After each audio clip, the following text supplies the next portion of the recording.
Muy buenas tardes.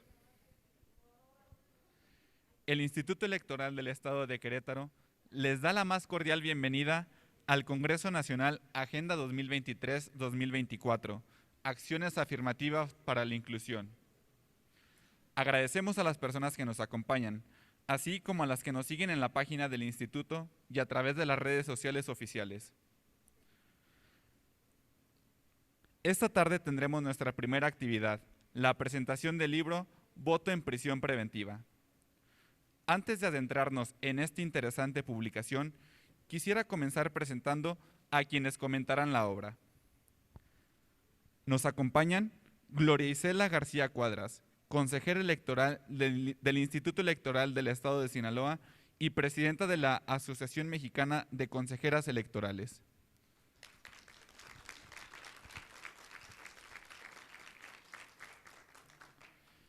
También nos acompaña José Eugenio Plasencia Zarazúa, consejero electoral del Instituto Electoral del Estado de Querétaro.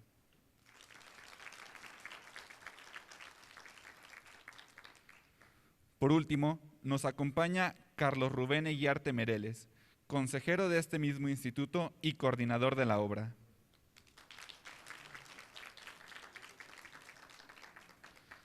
A continuación, cedo el uso de la voz al maestro Carlos Eguiarte, quien será el moderador de esta presentación. Adelante, consejero. Muchas gracias, Alan. Buenas tardes a todas, a todos. Qué gusto en verdad me da verlas y verlos esta tarde. Muchas gracias por el esfuerzo que han hecho todas y todos por estar acá con nosotros. Quiero empezar saludando con mucho cariño y con mucho agradecimiento a mi querida amiga Gloria Isela, gracias por el esfuerzo, de veras, por estar acá con nosotros y por el tiempo que le dedicaste a esta tarde, la presentación de esta tarde, y también a José Eugenio Plasencia, consejero de acá del Instituto Electoral del Estado de Querétaro, que también aceptó amablemente la invitación. Pues bienvenidas todas y todos. En realidad me da mucho gusto. Hay muchas de nuestras compañeras y compañeros que están en tránsito. Tenemos en el registro, no veo a Carla por aquí, pero tenemos algo así como 28 estados registrados, más de 100 personas registradas. Eso me da mucho gusto, y me da mucho gusto que hayan llegado con bien acá a Querétaro, y espero que también quienes vienen en camino de igual manera lleguen con bien. Quiero saludar también, si me permiten, quisiera mencionarlos a todos y a todos, pero sería muy extenso y podría omitir a alguien, pero sí quisiera, dado que algunas y algunos de nosotros no hemos tenido oportunidad de convivir, que conocieran al menos a quienes somos anfitriones en esta tarde. Quisiera empezar con la doctora María Pérez Cepeda, que es consejera presidenta provisional del instituto. Muchas gracias, Mari, por acompañarnos. Está el consejero Daniel Dorantes Guerra, que es consejero también del Consejo General. Rosa Marta Gómez Cervantes, también consejera.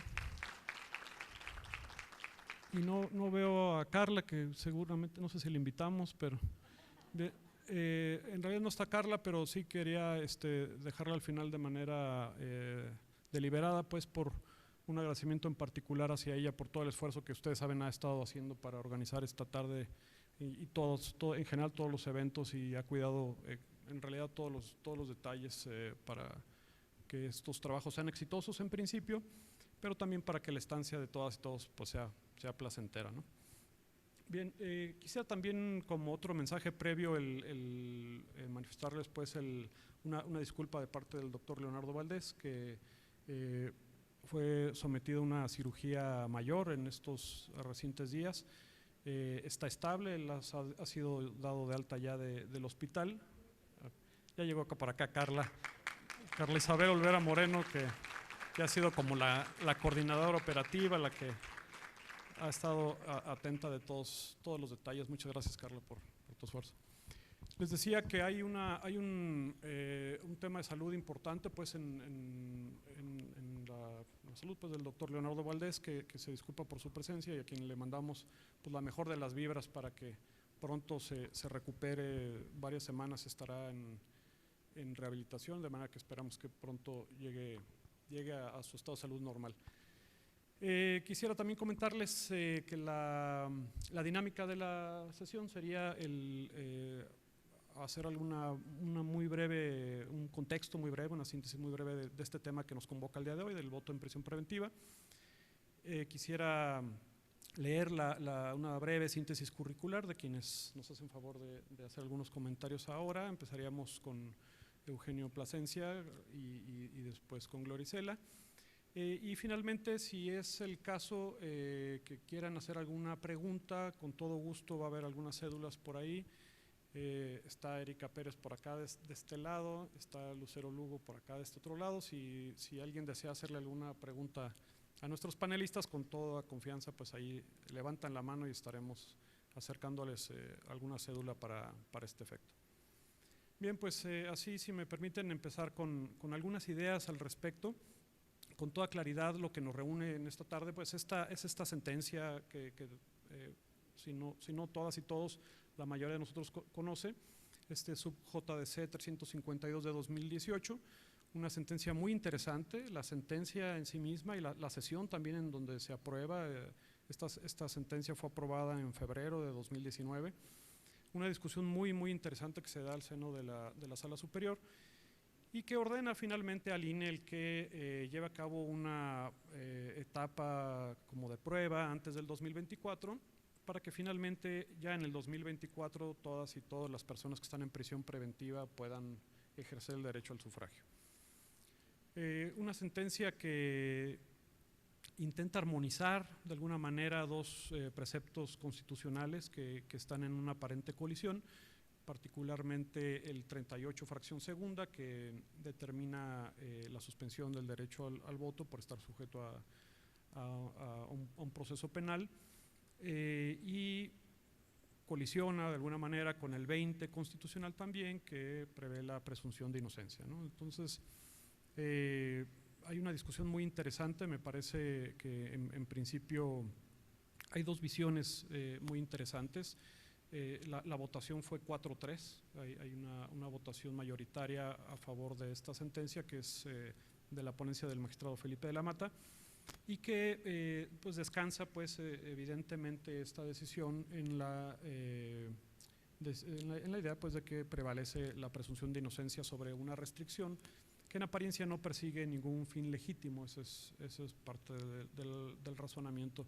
Sin embargo, también algunos de los magistradas y magistrados que no comparten esta decisión, pues tienen algunos razonamientos, algunos motivos que son sólidos, quizás un poco más formalistas, ¿no? pero finalmente son algunos argumentos sólidos, y que me parece vale la pena adentrarnos a esta discusión, porque finalmente hay una visión, digamos, muy principialista, que busca posicionar por encima de un formalismo pues el ejercicio de un derecho humano como es el voto, y una importancia que pues en esta sala creo que no viene al caso destacar. Todas y todos ustedes son convencidos de la importancia del voto.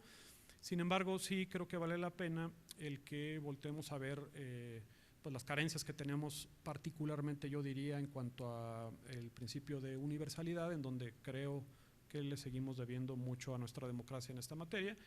Podemos voltear a ver personas hospitalizadas que siguen sin votar, o personas que no pueden desplazarse hacia su casilla y no pueden votar, como sí lo hacen en otros países. En Ecuador, por ejemplo, hay voto desde su residencia.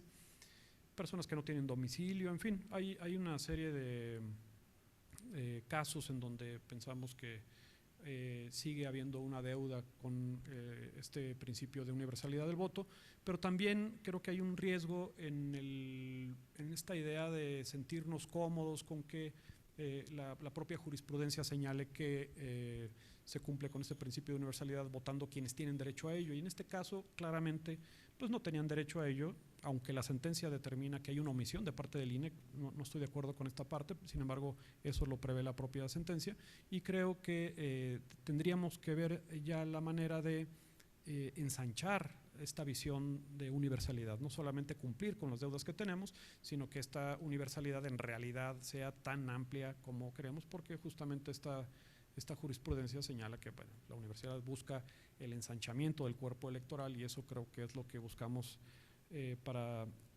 todas las democracias, ¿no? Entonces, bueno, finalmente este es un poco el contexto, una demanda muy sentida de parte de dos chiapanecos justamente, que están recluidos en un centro de reclusión que se llama El Amate, en Cintalapa, Chiapas, y llevaban 15 años esperando sentencia, ¿no? 15 años en prisión preventiva. Creo que es un tema que también exhibe de alguna manera nuestro sistema de impartición de justicia y hay en verdad pues mucho que reflexionar al respecto. Bien, pues hasta ahí dejaría, si les parece bien, este breve contexto, y quisiera entonces sí dar paso a las opiniones de nuestros dos invitados. Quisiera dar lectura a una breve síntesis curricular del licenciado José Eugenio Plasencia Sarasúa. Es licenciado en Derecho por la Universidad Autónoma de Querétaro, donde también ha cursado 3 especialidades en Derecho Privado, Fiscal, así como Constitucional y Amparo, además de la maestría en Administración Pública Estatal y Municipal. Cuenta con una muy amplia trayectoria dentro del Instituto Electoral del Estado de Querétaro. En septiembre de 2020 fue designado como consejero electoral, en donde preside las comisiones jurídica y de fiscalización. En octubre de 2017 fue designado como secretario ejecutivo del Consejo General.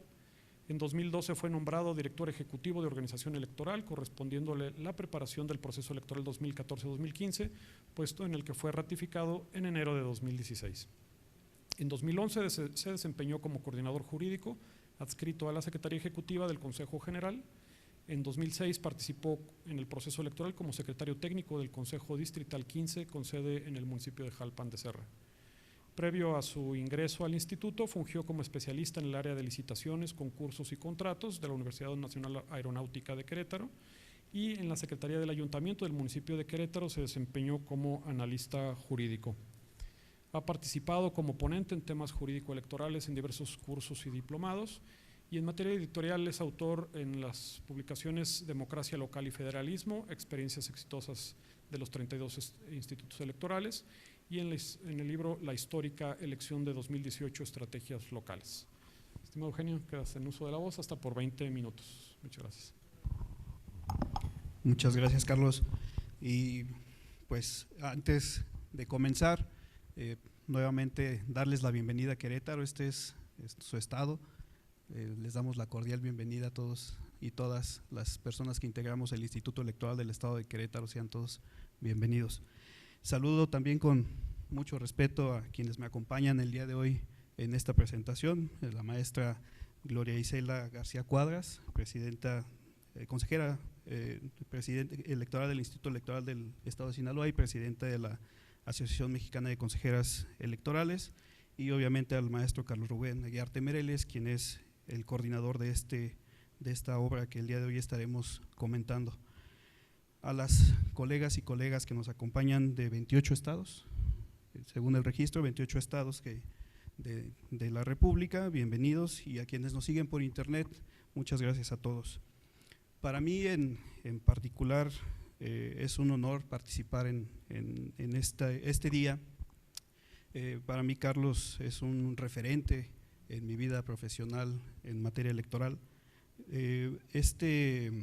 Esta coordinación de este libro con este tema relativo al juicio 352, al JDC 352 del 2018, da cuenta de ese interés que tiene Carlos Eguiarte por estos temas de la inclusión.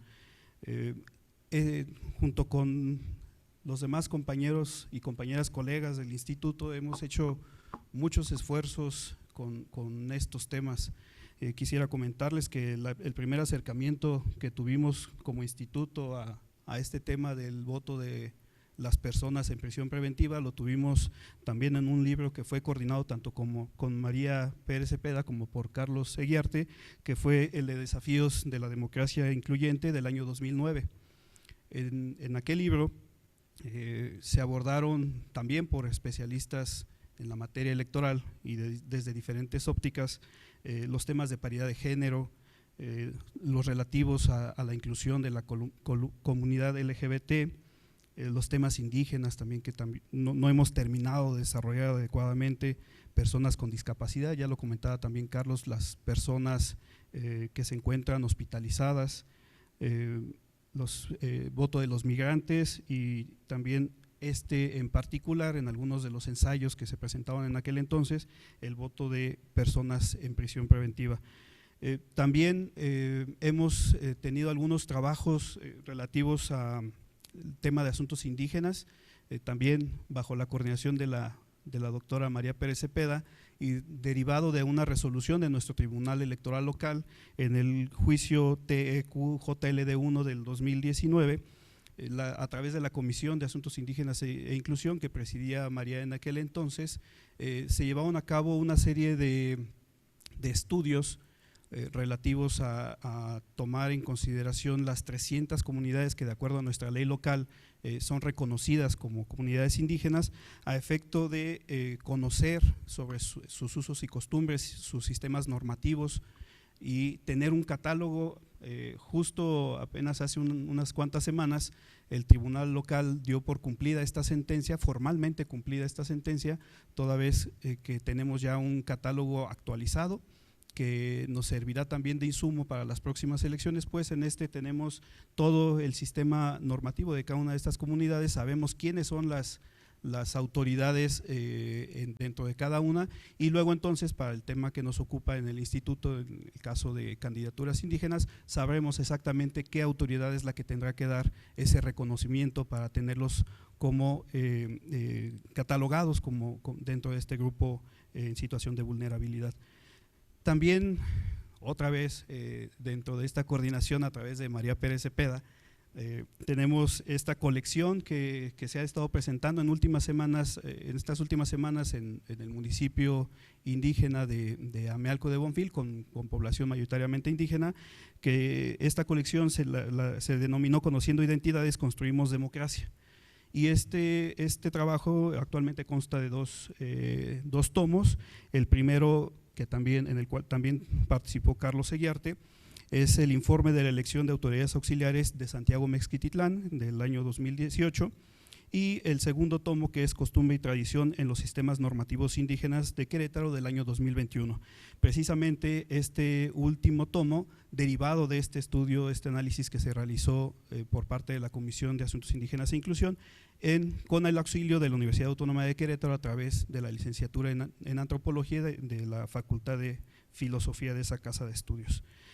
También otros trabajos que hemos desarrollado en materia de inclusión tienen que ver con un estudio que se está realizando también con apoyo de la Universidad Autónoma de Querétaro de grupos en situación de vulnerabilidad.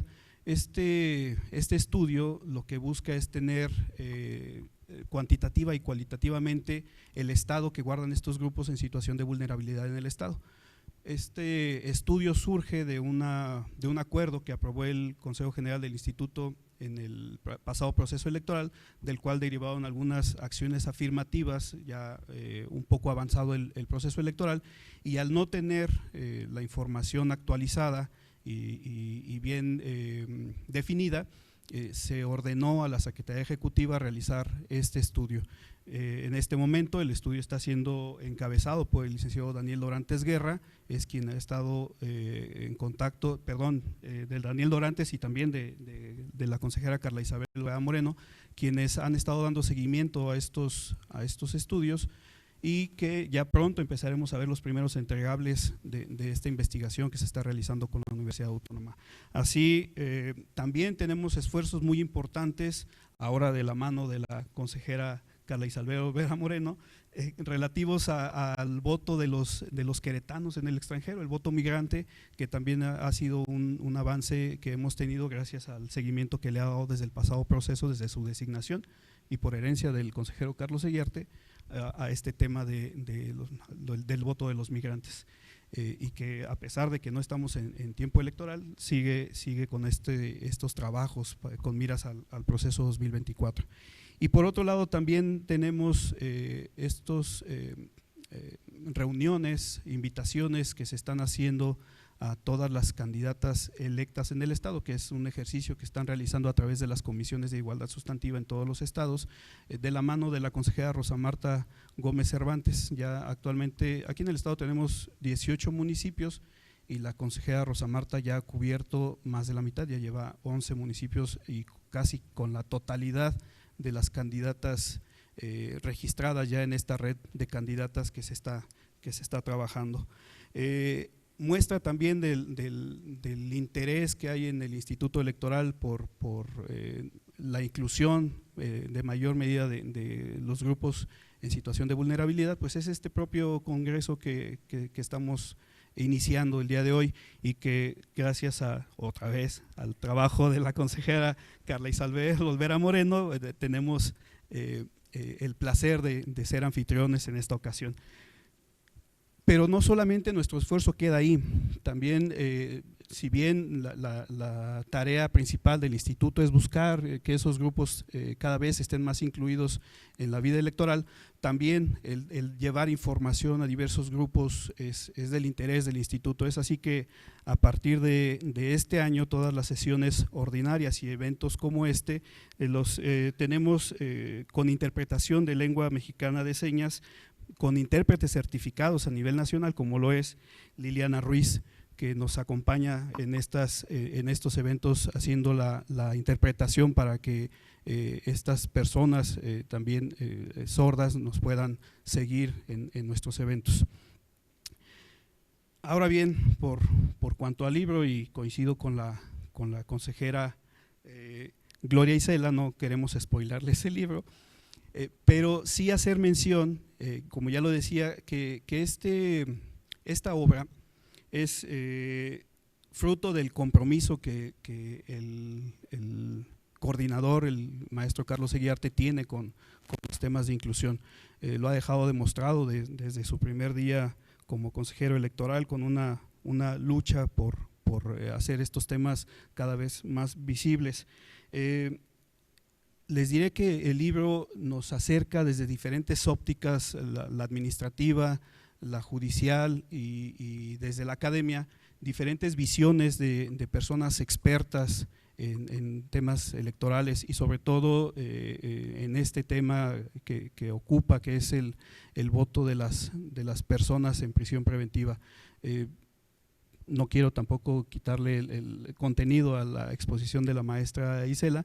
En ese sentido, yo solamente les diré que este libro precisamente nos ayuda a entender el porqué de esta decisión de la Sala Superior, de los magistrados de la Sala Superior, con relación al voto de las personas en prisión preventiva, lo cual obligó al Instituto Nacional Electoral, como lo sabemos, que en el proceso pasado 2021 implementó una prueba piloto en la que llevó el voto anticipado a las personas en prisión preventiva a efecto de ver de qué manera podía implementarse y que con los resultados de este ejercicio piloto en 2024 podamos tener este voto desde prisión preventiva. Ya habíamos visto en el caso del Instituto Nacional este acercamiento que se tuvo también con las personas hospitalizadas, en donde se instalaron o se llevó a personas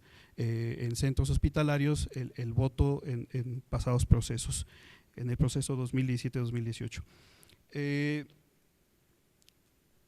Ya una vez que se llevó a cabo este primer ejercicio, esta prueba piloto por parte del Instituto Nacional, se realizaron ya ciertos análisis.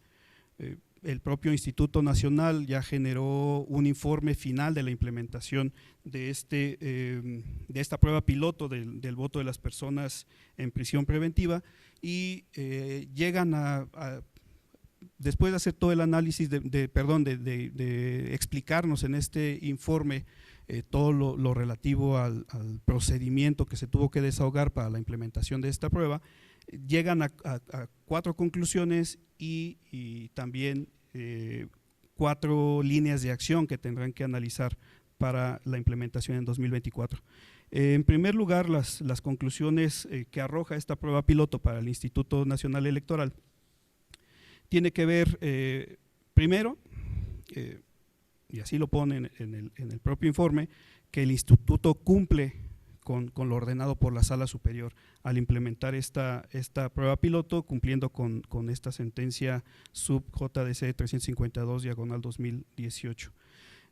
Respecto a este primer momento, que era a implementar la prueba piloto para emisión del voto de personas en prisión preventiva.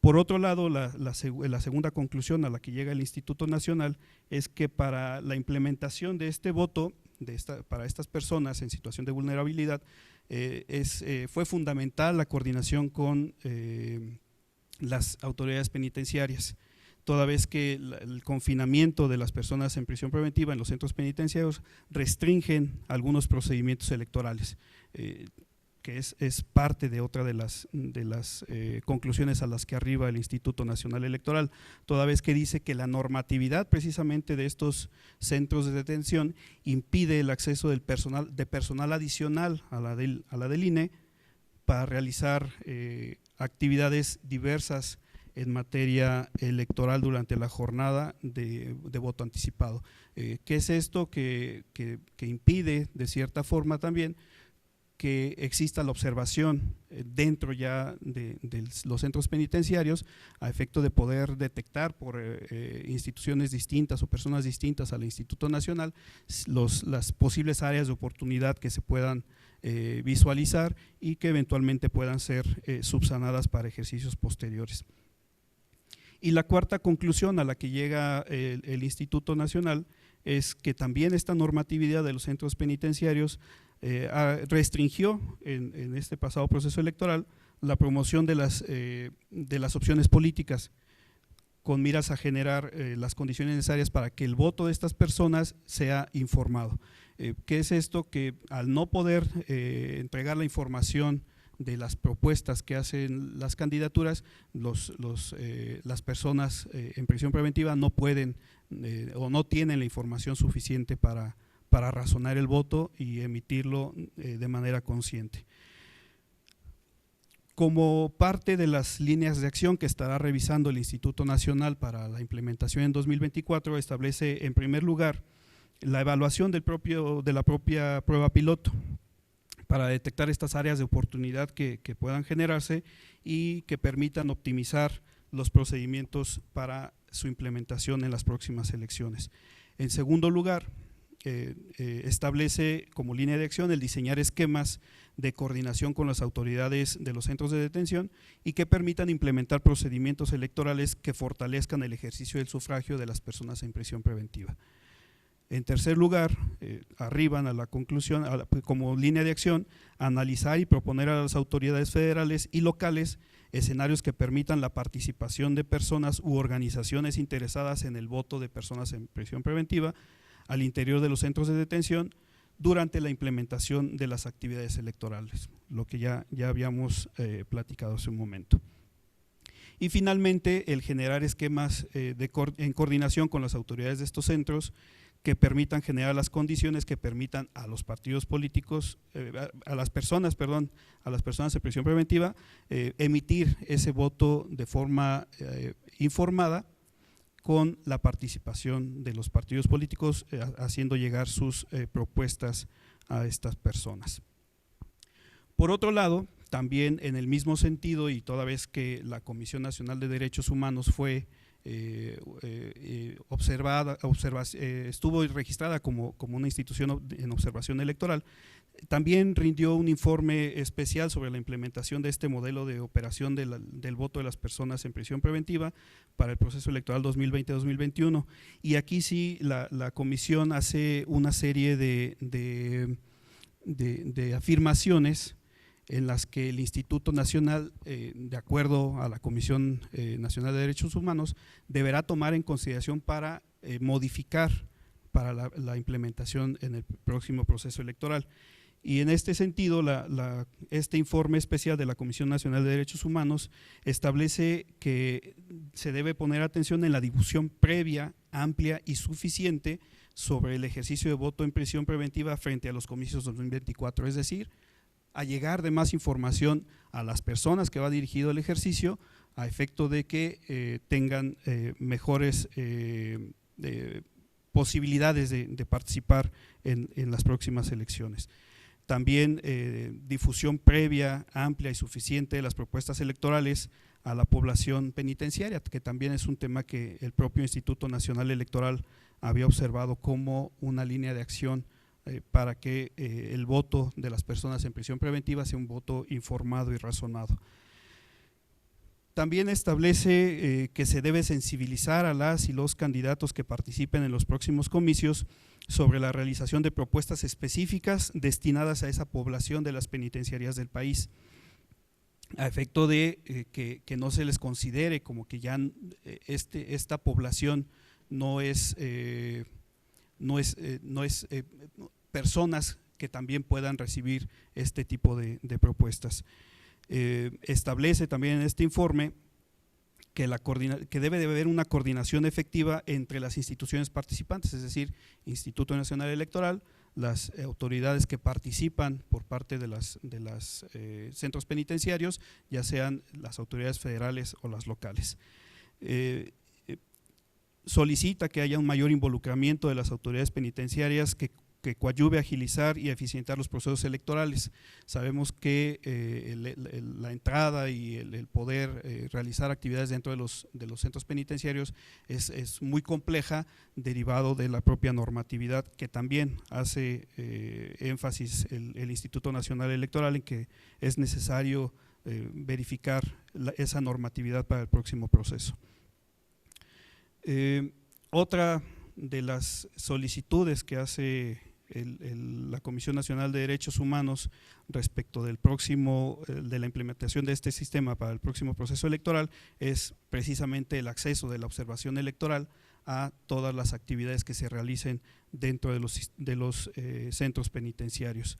Se debe de prever, como una de las observaciones que hace, una mayor asignación de recursos humanos y materiales para que se agilicen y eficienten los procesos electorales en los centros penitenciarios del país, y finalmente garantizar una participación equitativa por entidad federativa de mujeres y personas en mayor situación de vulnerabilidad con respecto al número de hombres en prisión preventiva a participar en las próximas elecciones. ¿Esto por qué? Porque de acuerdo a los números que se arrojaron de este ejercicio, de esta prueba piloto, un gran número de hombres fueron los que participaron en la prueba, un menor número, muy poco de mujeres. Sin embargo, el número de los hombres que desistieron a participar en el ejercicio fue mucho mayor al número de mujeres que desistieron de participar en el mismo. Pero adicionalmente a esto, la Comisión Nacional de Derechos Humanos considera que debe de tomarse este próximo ejercicio con perspectiva de género, interculturalidad e interseccional a todos los grupos que convergen en la población penitenciaria, porque si bien sí se les dio una mejor atención a aquellas personas que mayor necesidad tenían, es decir, personas con alguna enfermedad, personas débiles visuales, personas sordas, se les dio todo el apoyo para poder entender este ejercicio. Sí es necesario que todo el programa, todo el sistema que se ponga en funcionamiento para las próximas elecciones tenga en todo momento esta visión por parte del Instituto Nacional Electoral. Así, con estas reflexiones tanto del Instituto Nacional como de la Comisión Nacional de Derechos Humanos, es lo que resulta de este ejercicio, que resultó de esta sentencia que es un punto de quiebre, es un punto y aparte con relación a garantizar el voto activo de las personas y sobre todo de los grupos con alguna vulnerabilidad. Es que nos preguntamos ahora cuál es el paso siguiente. Ya vamos a implementar el voto en prisión, ya tenemos un primer ejercicio como prueba piloto, tendremos ya en las elecciones del 2024 este ejercicio que esperemos se depure y se mejore, pero ¿cuál sería el siguiente paso? ¿Qué sigue en temas de inclusión de personas en situación de prisión preventiva y en general en situación de vulnerabilidad? Ya tenemos 2 textos en los que el maestro Guiarte participa con estos temas, pero aún faltan muchos pasos por dar. Y en ese sentido yo le dejaría la tarea al maestro, una vez que concluya con sus trabajos del doctorado, que nos mande la versión o el tomo 2 de cada uno de estos 2 textos. A todos, muchas gracias.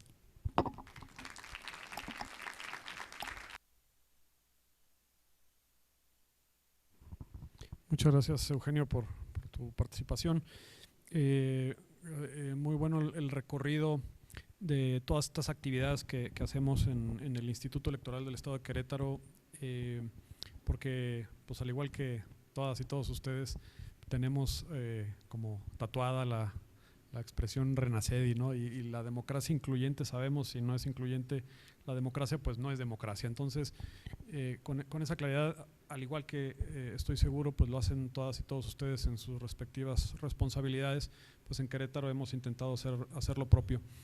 Y creo que justamente estas experiencias, pues estos acercamientos que tenemos ahora son valiosos para generar estas reflexiones, ¿no? Creo que efectivamente, como bien dice Eugenio, hay mucho por avanzar y una duda, digamos, que podríamos ir construyendo en función de esta misma sentencia es qué pasa con las personas ya sentenciadas. Esa es parte, pues, a lo que se refiere Eugenio.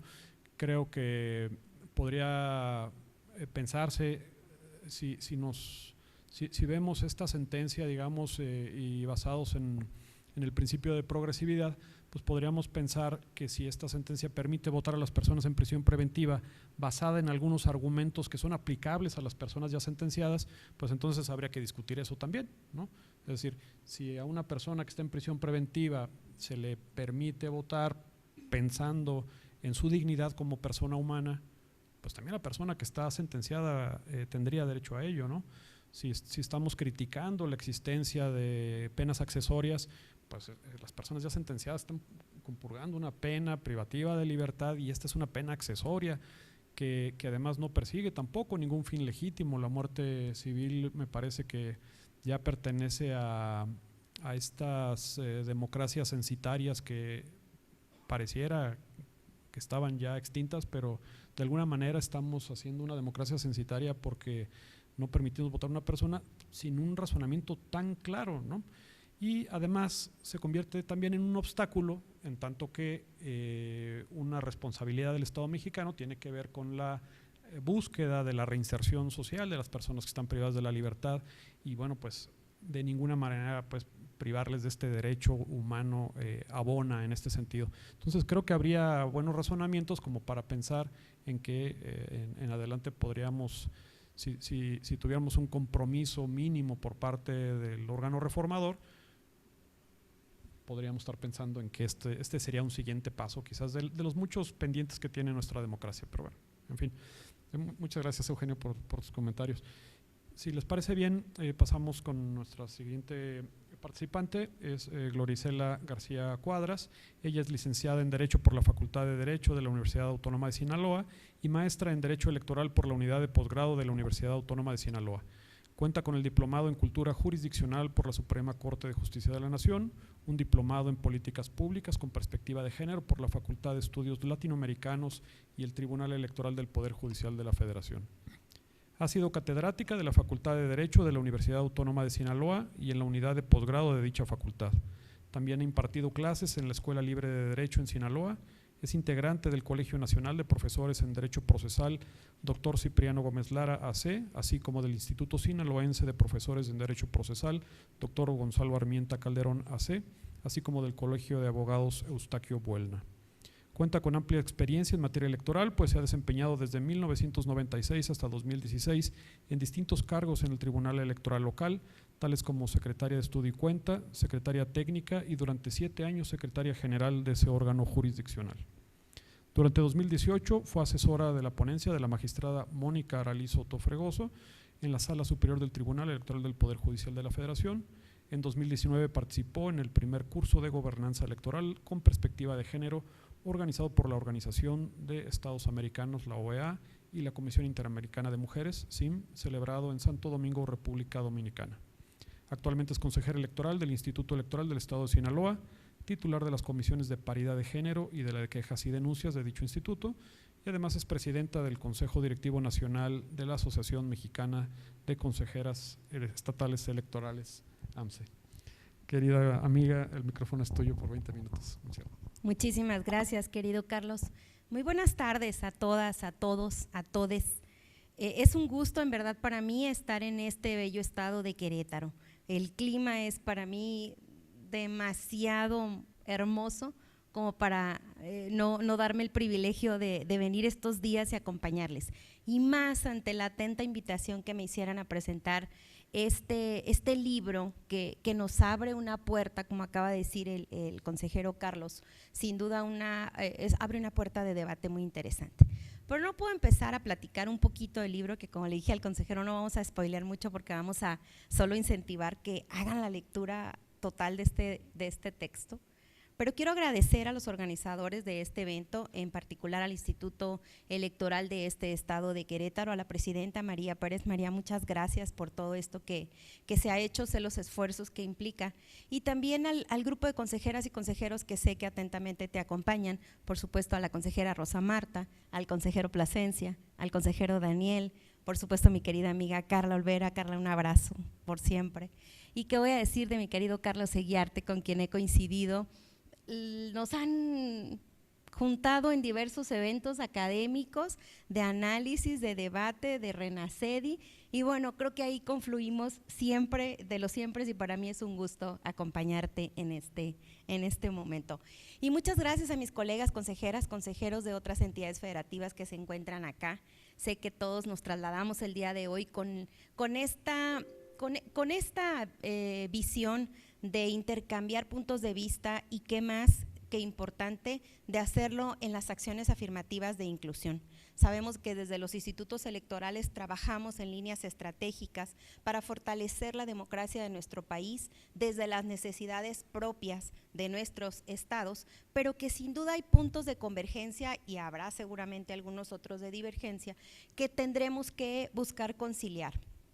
Pero la obra que hoy se presenta, creo que todos los que estamos acá presentes y algunos que nos puedan estar escuchando, resulta de más interés, porque toca uno de los temas que durante años quedó sesgado, quedó apartado, quedó como un grupo de personas en situación de vulnerabilidad. Hoy la Comisión de Derechos Humanos le llama grupos de atención prioritaria, en el último informe así lo manifiesta, y este grupo de personas había estado segregado so pena de estar recluido en un centro penitenciario, pero que se encuentra, pues para mí todavía a la deriva, porque entonces el principio de presunción de inocencia del que gozamos todos, pues es más endeble que nada.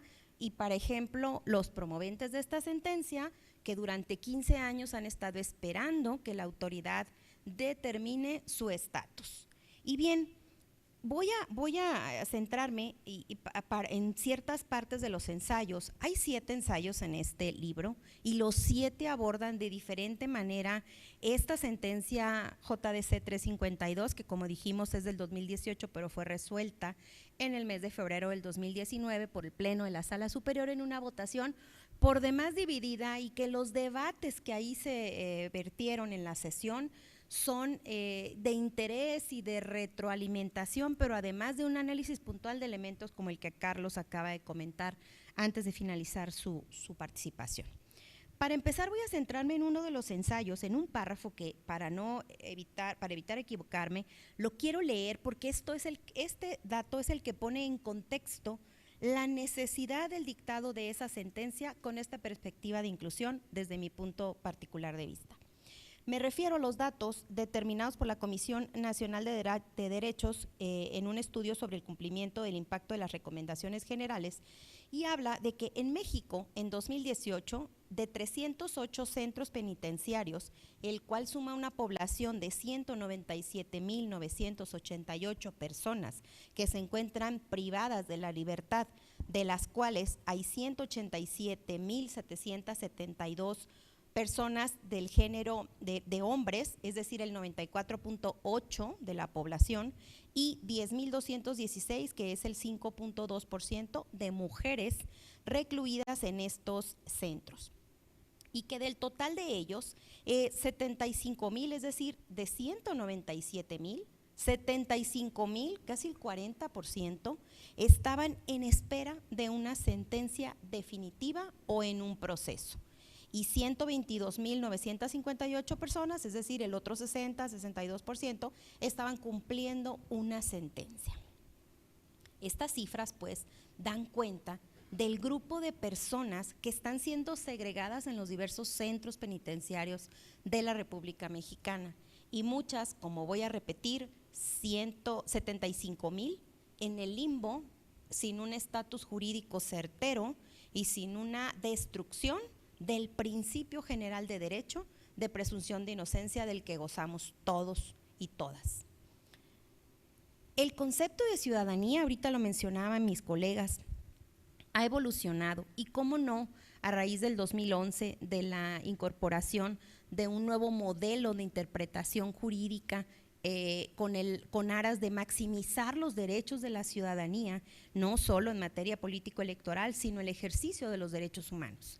Acordémonos que el paradigma, y aquí los que estudiamos derecho recordarán cuando nos estudiaban las clases de teoría general del derecho, nos dibujaban esa famosa pirámide de Kelsen, donde nos decían no nos enredemos, en esta pirámide de Kelsen existe primero la Constitución Política de los Estados Unidos Mexicanos, luego van a venir algunos tratados internacionales, luego las leyes secundarias y las leyes generales o leyes nacionales, leyes federales. En ese tiempo no teníamos la determinación de estas leyes nacionales, y luego vienen las leyes locales. Entonces así vas a interpretar, y cuando había una colisión de derechos, entonces acudíamos a esa famosa interpretación jerárquica y hacíamos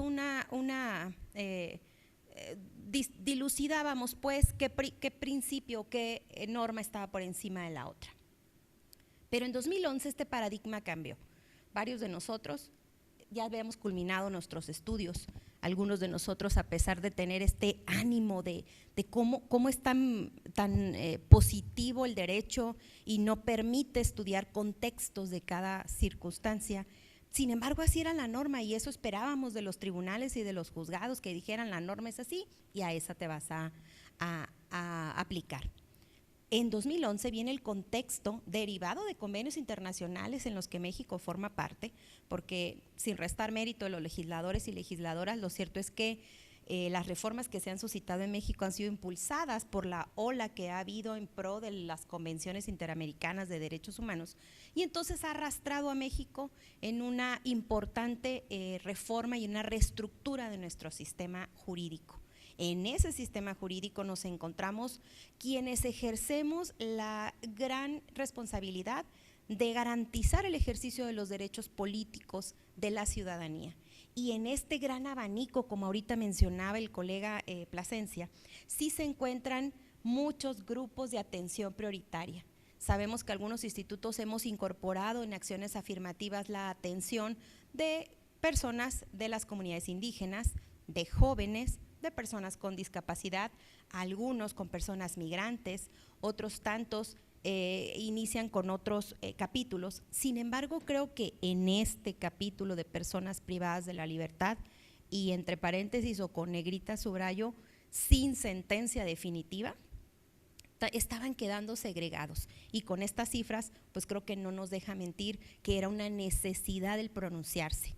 Así que esta sentencia del juicio 352 viene a generar un parteaguas en la interpretación, porque precisamente el tribunal, y lo digo a título personal, ejerció una interpretación conforme de acuerdo a lo que le mandata el artículo primero de la Constitución. Acordémonos que en el primero dice que las autoridades dentro de nuestra competencia debemos maximizar buscando la progresividad de los derechos de la ciudadanía, y creo que tenía que haber sido de esta manera la resolución. No dejamos de ver la importancia de la ejecución de una acción de esta naturaleza. Ahorita escuchaba puntualmente la enumeración de las conclusiones que hizo el Instituto Electoral, y también hay que decir pues de la logística y de los retos a los que se enfrentó, tan sencillo como los protocolos que se tienen en las penitenciarías para solo ingresar. Algunos que hicimos pininos, y gracias a Dios no me quedé en esa área de litigio penal, pero algunos que hicimos estos pininos, llegar a una penitenciaría y enfrentarte a un filtro en el que para hablar con tu indiciado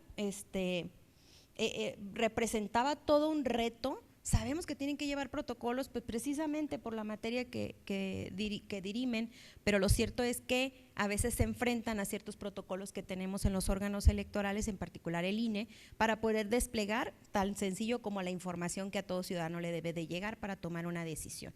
Y que aquí sí se vio un tanto limitada, y ahí se considera pues que es un punto a valorar en una implementación futura. Vuelvo a la sentencia 352 y vuelvo a los diferentes ensayos que nos hicieron ver la importancia de advertir el ejercicio del derecho político frente a un principio de presunción de inocencia. Y es que considerar o basarnos en que la interpretación de la norma que establece que un ciudadano cuando tiene un auto de formal prisión debe ser privado o limitado del ejercicio de sus derechos, como mencionamos hace un rato, pues sí resulta en una muerte civil en la que el ciudadano pues ya está impedido o la ciudadana están impedidos para un ejercicio de sus derechos, destruyendo toda posibilidad de determinar que es inocente y que entonces indebidamente se le privó de ese ejercicio. Sabemos que es un reto sumamente importante el que tendrían que enfrentarse las autoridades electorales, tanto el INE como los locales, si se implementa a nivel local, pero sin duda sería un riesgo en pro de maximizar los derechos políticos de la ciudadanía que deben de privar en todo momento. Y es que miren, una parte de los ensayos que ahorita tenía por acá y que también quiero leer para evitar equivocarme, es en el que se le atribuye que este paradigma de la confrontación de la libertad del ejercicio de los derechos está directamente relacionado con una posibilidad en la que el ciudadano pueda ejercer una acción que de hecho en sumo ya está limitada porque sería imposible que él se postule para una candidatura, así que solo le queda una parte del sufragio al que se tendría derecho, pero sin embargo hasta tiene sus limitantes, porque tiene que ser anticipado, porque tiene que ser en el formato, porque habría que buscar también otros elementos que le brinden la certeza de la secrecía del voto. Yo no me imagino que el cómputo de los votos de una prisión en particular determine a qué candidatura se eligió, y entonces por descarte pues haya una cierta presión acerca de quienes aparentemente no votaron por esa acción, cuestión que todos sabemos que cuidamos con el debido ejercicio. Pero bien, yo lo que quiero señalar en este momento es que si una persona no está aún sentenciada, dejo el debate porque sí será muy interesante conversar acerca de si una persona con sentencia entonces creo que amerita otro debate en otro apartado, porque acordémonos que la interpretación que se hizo al menos en esta sentencia fue que el precepto que establece que para la ciudadanía tenemos que tener un modo honesto de vivir y que una persona con una sentencia o con un acuerdo de sujeción a proceso, con un auto de sujeción a proceso, no en sí está limitado porque todavía existe la posibilidad de que se determine su inocencia, pero una persona que efectivamente es privada de la libertad con una sentencia firme, ya no amerita otra impugnación, pues habría que analizar este otro debate para saber si como parte de su pena la privación temporal del ejercicio de sus derechos es proporcional, es legítima, es idónea, y bueno, yo creo que se sometería a un test de proporcionalidad para determinar esto. Sin embargo, yo creo que hay que ver esto desde la óptica de que la persona que está privada de su libertad sin tener una sentencia debe de gozar en un principio del criterio de presunción de inocencia al principio, pero sobre todo para ejercer un derecho que en sí no debería estar limitado en ningún momento. ¿Se acordarán ustedes cuando eliminaban a las personas del registro de electores, cuando le dictaban un auto de formal prisión? Y había ocasiones en las que incluso mediante amparo no se les detenía, tenían un auto de sujeción a proceso, pero ya per se no les expedían una credencial, incluso eran expulsadas del registro de electores, del registro nacional. A través también de un JDC se determinó que esa persona solo la estaban sujetando a un proceso de investigación y que entonces volvía a ponerse en la mesa la interpretación de hasta dónde llegamos con un principio de presunción de inocencia del que debe gozar toda la ciudadanía. Es interesante escuchar leer desde qué lado abordan las y los ensayistas esta sentencia. Como dijo ahorita el colega Carlos, amerita este otro análisis.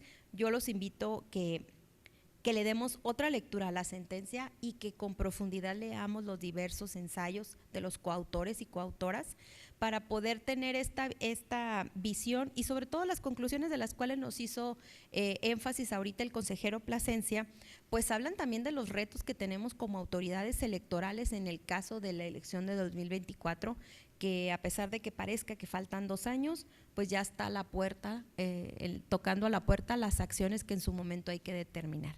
Así que yo hasta aquí dejo esta intervención, no sin antes decirles que absolutamente felicito al consejero Carlos Eguiarte por esta iniciativa de hacer esta obra, pues este tema en particular, repito, había sido sesgado del debate. Habíamos estado, yo creo, durante años, pues no puedo obviar la lucha de mujeres para el ejercicio real de los derechos, que si bien fue reconocido constitucionalmente, y permítanme esta seña porque sabemos que fue un reconocimiento a medias, que no había una postulación de mujeres en debida proporción, pero y hemos estado hablando de otros grupos vulnerables, pero creo yo que se ha dejado un poco de lado a este gran grupo que ha sido segregado, quizá también por un estigma social, me permito decir así, porque hay para quienes las personas que están privadas de la libertad o sujetas a proceso, ya per se son personas que cometieron ya un ilícito o una conducta por la cual amerite una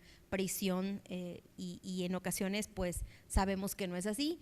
Y otro llamado de atención o otro subrayar es la intervención inmediata de parte de los organismos de derechos humanos, pero sobre todo de los órganos de justicia en México, porque es inconcebible que 15 años una persona siga estando en el limbo en sus derechos políticos. Hace algunos años me tocaba estar en unos ensayos de la Corte, en unos encuentros, era con motivo del sistema de archivos, pero cuando nos preguntaban si en el Tribunal Electoral teníamos rezago, se quedaban como petrificados cuando les decíamos que no, que en el Tribunal Electoral no hay rezagos, y no lo hay porque nuestra materia merita trabajar con una velocidad importante por las tomas de protesta, por la consumación de los actos, pero es que también en los derechos humanos, como en de estar privado de su libertad, pues también amerita una intervención inmediata, pues están lesionando uno de los derechos humanos, que es el gozar de la libertad, hasta que la sentencia determine lo contrario. Entonces, les dejo una gran tarea porque creo que amerita mucho leer este compendio de las coautorías de estos 7 ensayos. Ofrecen aristas acerca de esta sentencia, pero creo que en todas puedo coincidir que esta colisión de derechos siempre va a determinar maximizar el ejercicio del derecho, como se hizo con el voto mayoritario. Así que les agradezco a todas, a todos y a todas su atención. Muchas gracias.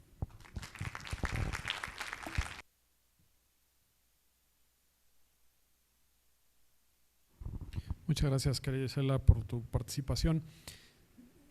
Muchas cosas muy interesantes que dijiste, pero me parece que vale la pena resaltar, sí, justamente este nuevo paradigma después de la reforma de 2011 al artículo 1 constitucional, pues nos cambia, hay un nuevo parámetro de regularidad constitucional, y en esta sentencia se ve con mucha claridad la interpretación que se le da a la Constitución.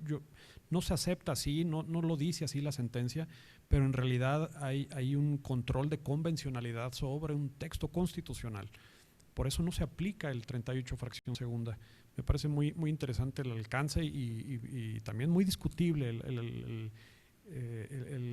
digamos, estoy de acuerdo con la sentencia, sin embargo, me parece que pasar por alto el texto constitucional tiene que estar muy bien razonado, ¿no? Es muy interesante el tema, que no fue el único precepto constitucional que pasa por alto, también el 99 Veo por aquí una pregunta interesante al respecto, porque el 99 de la Constitución determina que las sentencias de la Sala Superior deben aplicarse o tiene efectos solamente al caso concreto, y esta sentencia pues tiene efectos generales, que estoy de acuerdo con ello, porque pues, finalmente no podría ser de manera distinta, y no es la primera vez que lo hace. Hay otros casos previos, recordar el tema de las candidaturas independientes con la prevalencia del financiamiento público sobre el privado, es un tema que también tenían que hacerlo con efectos generales. Sin embargo, bueno, pues hay una buena cantidad de reflexiones interesantes al respecto que, bueno, nos llevaría mucho tiempo, y más bien creo que ya nos toca pasar a esta última parte de esta charla, que tiene que ver con algunas preguntas que han formulado, y si les parece bien, de manera concreta, para no extendernos mucho, quisiera formular dos de sus preguntas. Empezaría, si les parece bien, propondría que fuera contestada por Eugenio Plasencia. Esta es una pregunta que plantea Andrés Dimas de Hidalgo, que además Hidalgo tiene por ahí temas interesantes que compartirnos respecto de lo que ocurrió hace algunas semanas. Juan Carlos, bienvenido. Juan Carlos Minor también, que por acá lo veo. Es de Andrés Dimas esta pregunta. Dice: ¿el voto en prisión preventiva es un voto razonado y libre? Esa es una pregunta. ¿La información que se hace llegar a las personas en prisión preventiva es suficiente para poder elegir a su candidato o su candidata? ¿Qué se podría implementar? Es la pregunta de Andrés Dimas. Eugenio, por favor. Muchas gracias, consejero Andrés. Precisamente esta es una de las observaciones que hace tanto el Instituto Nacional Electoral como la Comisión Nacional de Derechos Humanos respecto a la necesidad de dotar de mayor información a las personas en prisión preventiva para dotar a estas personas de la mayor información y poder razonar el voto que emitirán, toda vez que no pueden tener contacto como lo podemos tener todas y todos en libertad con las candidaturas y escuchar las propuestas que ellos nos hacen. En el caso del voto desde la prisión, pues no hay toda esta cantidad de información que tenemos. En ese sentido es el llamado que hace tanto la comisión como un tema, una de las líneas de acción que el Instituto Nacional Electoral pretenden analizar en los próximos meses para implementar en 2024, a efecto de que en la normatividad de los centros penitenciarios sea un poco más flexible con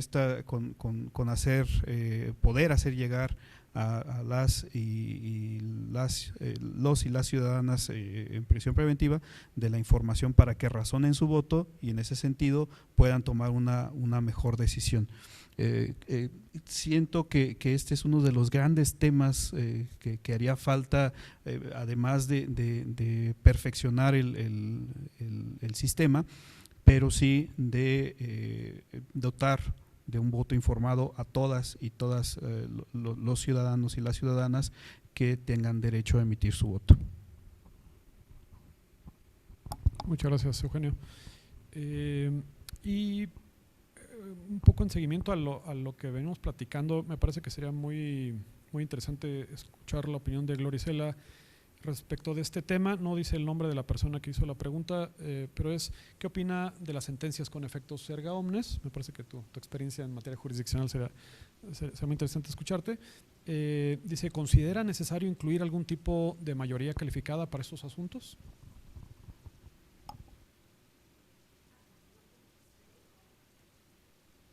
Hola. Ha sido complejo la determinación de los efectos de una sentencia en cuestiones como esta que se analiza, porque sin duda alguna no se trata de, si bien lo promovieron dos ciudadanos que se autoascribían además indígena, y que a esto creo que le da otro elemento importantísimo para la determinación de la Sala Superior, sin duda esto no es un efecto que pudiera determinarse para una sola persona o para quienes la promovieron.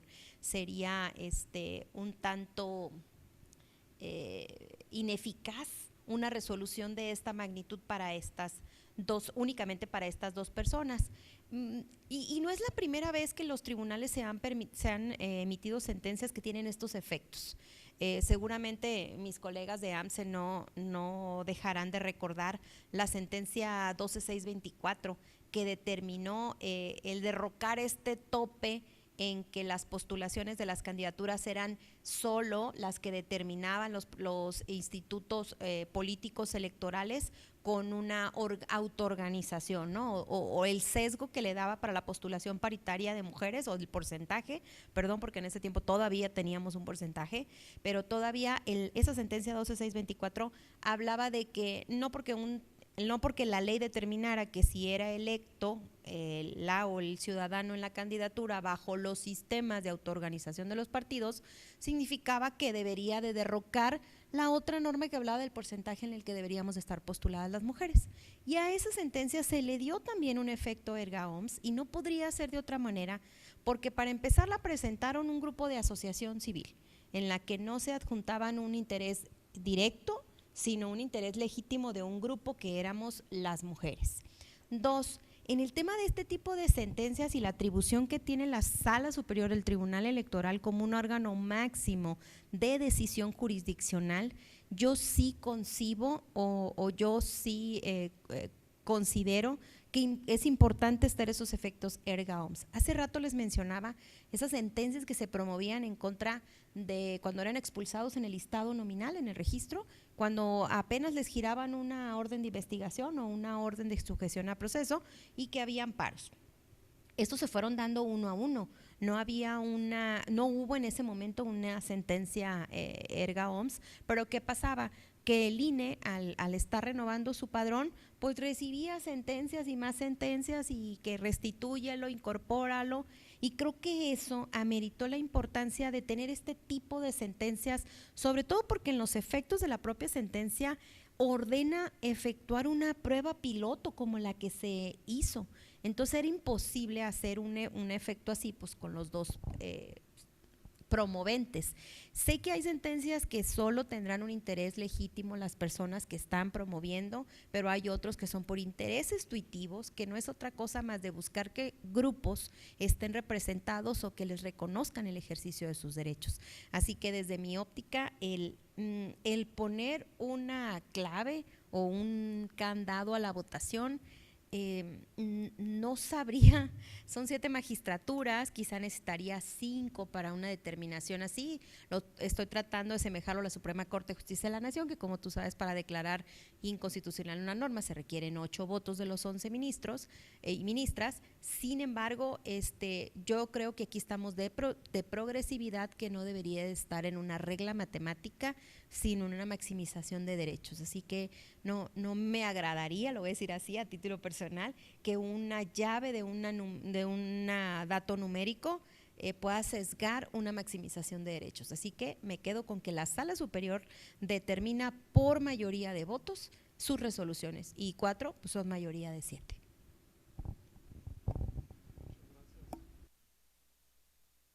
Muchas gracias. Si les parece bien, pues con esto estaríamos concluyendo con la participación de ambos ponentes, a quienes nuevamente agradezco la generosidad de compartir sus conocimientos, sus experiencias. En realidad considero que ha sido una charla muy, muy interesante para esta tarde previa al inicio formal de este congreso.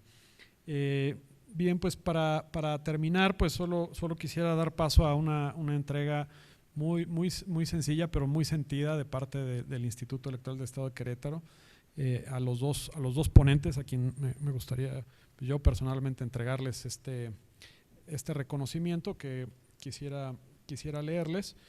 Dice: este reconocimiento es para Gloria Isela García Cuadras, consejera electoral del Instituto Electoral del Estado de Sinaloa y presidenta de la AMCE, por su participación en el Congreso Nacional Agenda 2023-2024, Acciones Afirmativas para la Inclusión, celebrado del 22 al 24 de junio de 2022 en la ciudad de Santiago de Querétaro, Querétaro. Muchas gracias, Gloria Isela.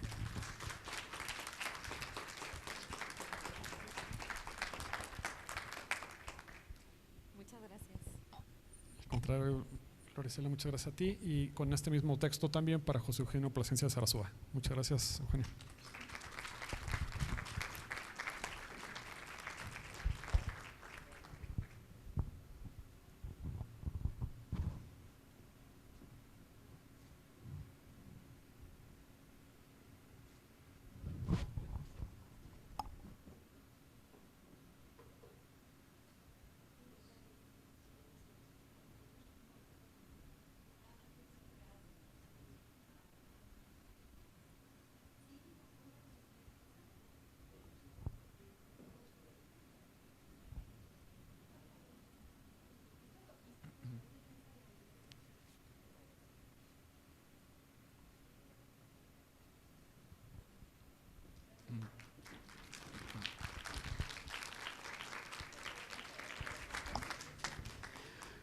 Adicionalmente, maestra, y ya para el instituto es una tradición en eventos como este y sobre todo cuando tenemos participación de personas que nos ayudan a tener una mejor democracia, les hacemos entrega de un pequeño presente de parte de la institución.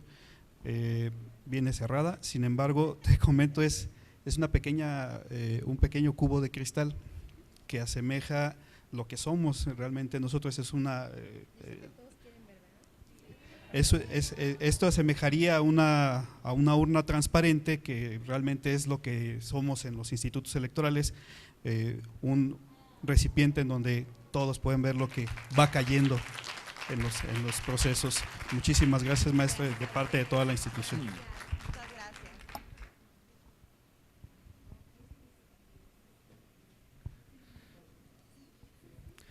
En este momento despedimos la transmisión agradeciendo a todas las personas que nos hayan acompañado a la presentación del libro Voto en Prisión Preventiva. Muchas gracias a todas y todos los que nos acompañaron. Un par de avisos nada más. Afuera de este salón se encuentra…